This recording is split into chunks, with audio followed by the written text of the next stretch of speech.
Fierce fighting resumes in Aleppo as plans to evacuate rebel fighters and trapped civilians collapse. Airstrikes began early this morning after the fragile truce broke down.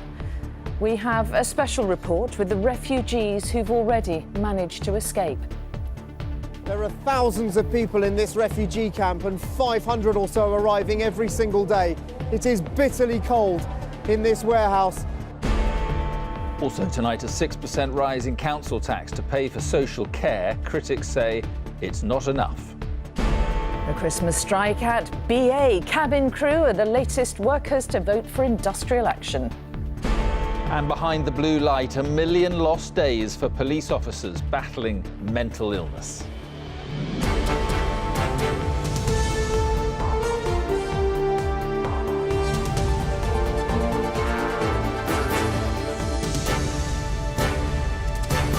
This is the ITV Evening News with Mary Nightingale and Mark Austin. Good evening. The deliverance they so desperately crave has been cruelly snatched away from the thousands still trapped in eastern Aleppo.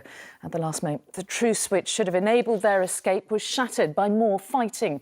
Tonight, there is growing concern that massacres and reprisals are already underway. Without enough food, without adequate medical care, and now without hope, Aleppo's terrified residents can only plead for anyone to save them. The UN says the recent bombing of rebel areas may amount to a war crime. Our correspondent Dan Rivers is one of the few Western reporters inside Aleppo. He reports now on a city still under siege and gripped by fear. Aleppo thought this would be the day peace would finally prevail. But this afternoon, that glimmer of hope was shattered in the most brutal fashion. President Assad's tanks and artillery once again unleashing everything they had, including this bright-burning substance, possibly white phosphorus. For those trapped inside, it was terrifying. There is families here. We have families here, and that will be a danger for them. I have a family. I have a baby boy, 5 months, still here. We want to just evacuate out of the city to safe place. Criminal Assad regime and the Iranian have broke the ceasefire, and they were back to attack the civilians and to continue the genocide. Civilians are stuck again in the city. It was a tragic end to a day which had started with such promise. Before dawn, more than 30 buses were waiting to evacuate rebels and civilians, but the lack of trust between both sides saw the deal break down before a single fighter had boarded. With the gathering light, it was clear the plan to drive them to rebel territory a few miles to the west of the city was in tatters, amid arguments over new conditions imposed by Iran. But for ordinary Aleppans made homeless by the fighting, the international wrangling means just one thing: more suffering. Near Aleppo's airport, a warehouse complex is now home to thousands, camping out on freezing concrete floors, the inevitable result of a war that's been allowed to rage for years. This is what it looks like when a city is emptied by war. There are thousands of people in this refugee camp and 500 or so arriving every single day. It is bitterly cold in this warehouse, and they're left to huddle around a fire to try and keep warm. You've got to wonder, where is the international community? Tonight, the temperature is plummeting well below zero. Some don't even have shoes. Grown men are shivering. So how is a baby supposed to survive?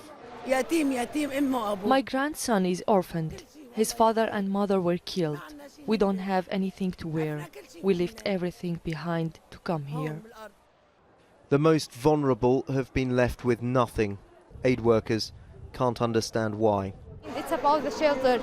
The people here, we have so ill people, we have so sick, and the weather is so cold. They can't handle it with this weather. They just need shelter. But across this ravaged city, there is desolation that will take decades to rebuild. So many homes emptied of families, some of whom will never return.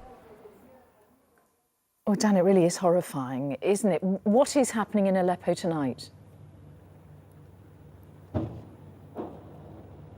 You might be able to hear the shelling is continuing. It's incredibly fierce and has been for many hours this afternoon and this evening. No sign of this ceasefire being resuscitated, no sign of the evacuation of these rebels. Apparently it all kind of broke down because one of Syria's main allies here, Iran, was unhappy with the precise terms of this ceasefire. It sought to tie the fate of rebels here in Aleppo to the fate of other civilians who are pro-Assad elsewhere in the country. That wasn't acceptable to the rebels inside East Aleppo, and the whole thing started to unravel. As you saw, we were there early this morning. There was sporadic gunfire, but then slowly throughout the day we've been hearing planes and then the increasing tempo of this shelling.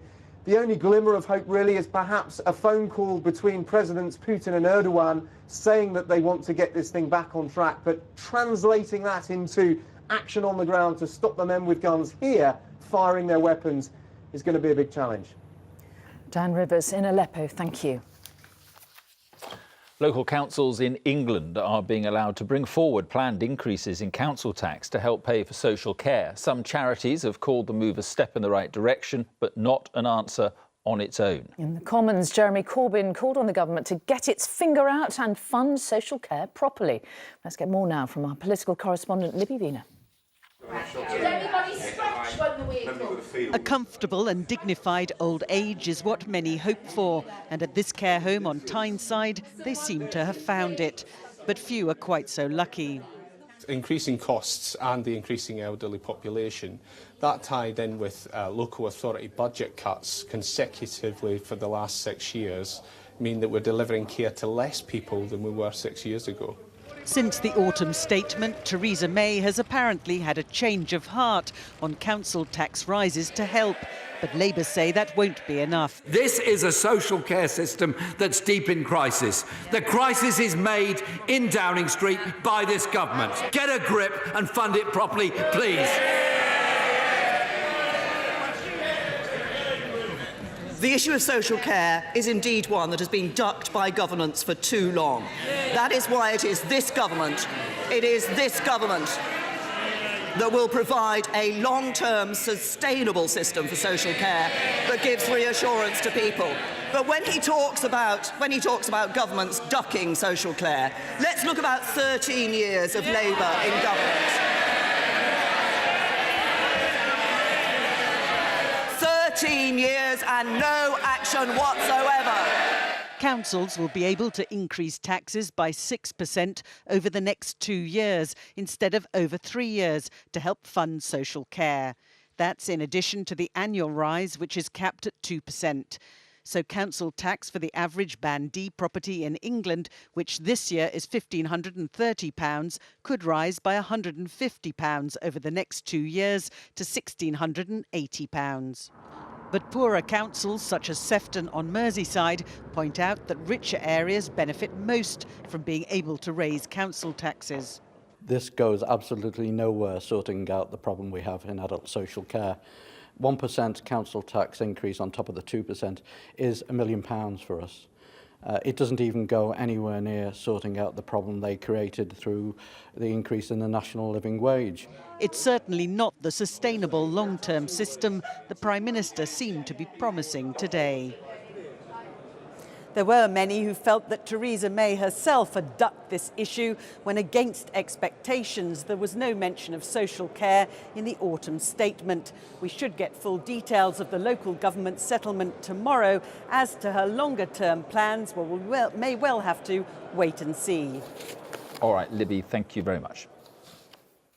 Talks have been going on all day to try to end the long and tortuous Southern Rail dispute. The fact that they haven't may not surprise thousands of frustrated passengers who've spent yet another day stranded without trains. But at least discussions are set to resume tomorrow. Our reporter Juliet Bremner is at Clapham Junction. So, Juliet, what sign, if any, of this dispute coming to an end? No, it's not coming to an end. As you said, there was some progress. Both sides described this as cordial and said some progress had been made, but it wasn't enough to prevent further chaos and cancellations for the rest of this week. We know that ASLEF, and they represent the drivers, and Southern Network did talk today, although the second union, the RMT, who represent the guards, quite crucial because this is all about, you remember, who's going to close the train doors, were not allowed in. They were very angry about that. But the talks obviously found enough common ground because they went on most of the day. And as the ASLEF representative, Mick Whelan, came out, this is what he had to say. Basically, at this moment in time, all I can tell you is we're back in talks again tomorrow morning, and we hope to make progress then. Has it been positive? Has it been positive? I believe the attitude by both parties has been positive today. Disruption today, and we heard from ASLEF there, but a new warning from Southern Rail tonight.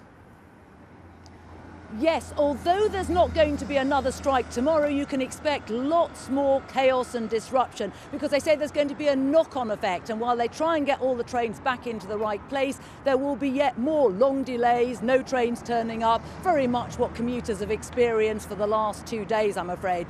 And that misery put into some kind of tally for you. There were 2,242 trains cancelled today, 300,000 commuters finding their journeys disrupted. And unless we can find some kind of solution to this dispute, then there's another strike on Friday, more in the run-up to Christmas and New Year, and a whole week in January. OK, Juliet at Clapham Junction, thank you. Now, from strikes on the railways to the prospect, at least, of industrial action in the air too. People's journeys abroad for Christmas could be hit after cabin crew at British Airways have voted to strike in a row over pay. Our business editor, Joel Hills, is here. So who's likely to be affected and when, Joel? Well, look, if this strike goes ahead, the union will have to give 7 days' notice, so it won't be till next week at the very earliest. And bear in mind, this is only mixed fleet crews and will only affect flights out of Heathrow. ITV News has been given, Mark, a list of 62 routes that are crewed by mixed fleet at BA. It's a mix of short and long-haul destinations. It includes Paris, Manchester, Oslo, Marseille, Venice, Moscow, Sydney, Bangkok, Cape Town, Dubai and Denver. Now, BA tonight says this list is out of date, but it wouldn't provide us with an up-to-date one. The airline says it's extremely disappointed. The union's creating uncertainty and says 85% of its cabin crew are not involved in this dispute. Most BA flights will operate as normal. The union's holding out for a pay offer of more than the 2% that's on the table. They may not get it, but common ground, Mark, may still be found. All right, something else for us to worry about. Joel, thanks very much indeed. And to find out about these BA strikes, or possible BA strikes, and the latest on other industrial disputes, go to our website, itv.com/news. The first former coach to face charges over the recent revelations about child abuse in football was remanded in custody today. Barry Bunnell, the former Crewe Alexandra coach, appeared in court via video link to face 8 charges relating to historical offences. All concern the same alleged victim. Ben Chapman was in court. Throughout the 1980s, he was a youth coach associated with some of England's best-known football clubs. But it is during that period that Barry Bunnell is now accused of sexually abusing a young boy. Now in his 60s, the first man to be charged following the recent allegations of child abuse in football looked frail, slumped in his seat as he appeared via video link before magistrates. Bunnell is charged with 8 sexual offences, including indecent assault, against the same boy who was aged between 11 and 15 at the time. The attacks are alleged to have taken place between 1981 and 1985 in various locations: in Furness Vale in Derbyshire, Nantwich in Cheshire, a Butlins holiday camp, and one in a car. Barry Bunnell shook his head as the detail of those charges was read out in court, but his only words during the 15-minute hearing were to confirm his name, address and date of birth. He didn't enter a plea, and the court was told his defence team have so far given no indication of how he'll respond to the charges. He'll have that opportunity at the next hearing at Chester Crown Court early in the new year. Until then, the former coach was told he'll remain in custody. Ben Chapman, ITV News, Crewe. Right, still to come on the ITV Evening News. The police force is counting the cost of mental illness and stress. And the woman fighting back against the social media bullies. Those stories and more when we come back in less than a minute. Join us then.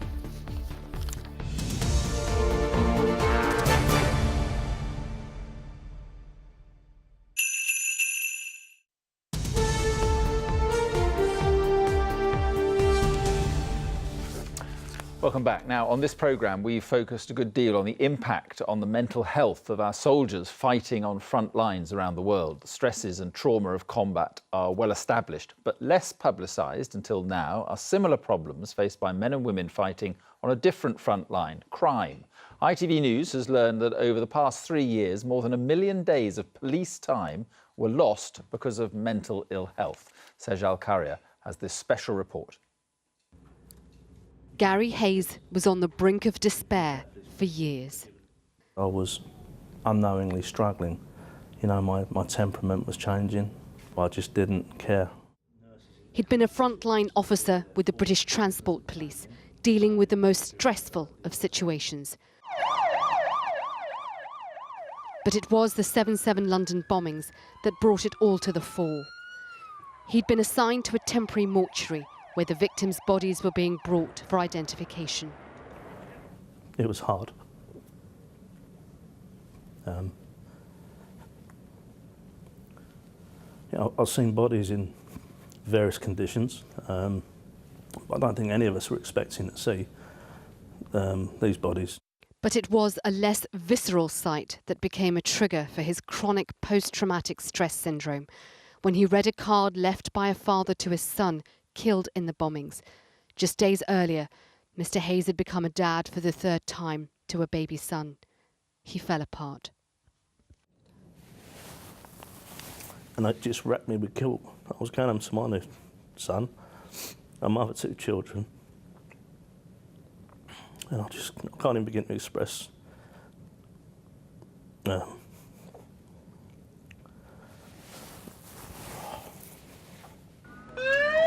He believes mental ill health is widespread among the police, but the stigma is deeply embedded in the culture and can be as disabling as the condition itself. In fact, figures given exclusively to ITV News show a worrying trend. Officers and staff across 27 police forces took more than 1 million sick days over the last 3 years because of mental ill health. The highest number was at the Kent Constabulary, where more than 50,000 days were lost. Kent says it is investing money into the mental well-being of its staff, but mental health charities say the police service needs a different approach. If the police force on all emergency services were a little bit smarter and connected occupational health, mental health, HR all together and got the guys diagnosed a lot quicker, got them treated, and they can get them back into the workplace, and they're going to save themselves millions and millions of pounds. The Home Office says it takes the issue of police welfare very seriously and that it's allocated a further £1.5 million to the mental health charity Mind to help it in its programme providing mental health support to police officers and other emergency service workers. Gary Hayes believes the man he once was has been lost. But with the right support, he says, others needn't suffer in silence. Sejal Karia, ITV News. The Education Secretary has announced funding increases for state schools in rural areas of England by cutting the budgets of those in big cities. It means the cash for as many as 3,000 schools will go up by more than 5%. The government says it wants to replace what it calls the unfair, opaque and outdated funding system. Labour says it won't change the funding problems faced by schools. And police in Lancashire have dropped their investigation into the alleged assault on the Strictly Come Dancing star Gorka Marquez. The professional dancer claimed he was attacked by a gang of youths in Blackpool in November, but officers say they found nothing on CCTV. Now, the head of World Athletics, Lord Coe, has told ITV News that if Russia is to have any chance of taking part in next year's World Championships, it must prove it has put its house in order over the issue of doping in sport. Lord Coe spoke of his anger at the level of Russian drug use at London 2012, the Games, of course, that he organised. He's been speaking to our sports editor, Steve Scott. And what else did he say, Steve? Well, Mary, this is the first time that Lord Coe has spoken since the publication of the McLaren report last week, which, among its other findings into state-sponsored doping in Russia, concluded that the London Olympics were the most corrupted ever. On reflection, Lord Coe said that he found the scale of the duplicity was extraordinary. He found it completely shocking, but he said it hadn't ruined his memories of 2012. It had made him angry. Now, of course, next year, the World Athletics Championships are coming to London in the same Olympic stadium. He says that he won't let his emotional attachment to London 2012 have any bearing on the decision about whether they should compete or not, because, of course, Russian athletes at the moment are not allowed to compete in international competition. But he says that they still have a very long way to go. I do want clean athletes back in competition, and I want Russian athletes back in competition, but we can't do it and do it in a way that jeopardizes the ambitions of the clean athletes. We've got to know that Russian athletes are coming out of a clean, untainted system, and we have to know that when they do get back into international competition, we're not jeopardizing the ambitions of those clean athletes. Interestingly, he also supported the decision to remove the bobsled and skeleton World Championships from Russia next year. I said, as a result of that, then, does the same apply to the Football World Cup next year? He said, well, he understood that there were the practicalities made that almost impossible, but he said, if we're being consistent, because FIFA runs football is an Olympic sport, then it is something FIFA must look at. OK, Steve Scott, thank you very much indeed. Now, finally, tonight, a woman who was publicly mocked on social media because of the way she looks has taken the brave step of hitting back at the bullies who singled her out. Yes, Lizzie Velasquez, who suffers from a rare disease affecting her physical appearance, spoke out against those who thought they could have a laugh at her expense, as Rebecca Barry reports. You might have seen this image on Facebook recently. It's a meme, an image spread on social media to mock and humiliate the unsuspecting victim. This cruel post suggests this woman is waiting for a date that'll never turn up. I was born with this very, very rare syndrome that only 2 other people in the world, including myself, that we know of, have. But the woman in the photo is motivational speaker Lizzie Velasquez. She has a rare condition which prevents her from gaining weight, and she decided to hit back at the cyberbullies. On Instagram, she wrote, "No matter what we look like or what size we are, at the end of the day, we're all human. I ask that you keep that in mind the next time you see a viral meme of a random stranger. At the time, you might find it hilarious, but the human in the photo is probably feeling the exact opposite." And she was flooded with thousands of messages of support, prompting this reaction. Hi everyone, I just wanted to say thank you so much for all of your love and support. We just want to be accepted, and that's it. All right, I just want to say thank you. Today has been awesome. I cannot tell you how loved I feel. This started as a cruel act of bullying, but it ends, hopefully, with a positive message. In Lizzie's words, spread love, not hateful words via a screen. Rebecca Barry, ITV News. Good for her. Good for her. Using social media to hit back at the bullies on social media. In a positive way, for change. Lizzie Velasquez, amazing.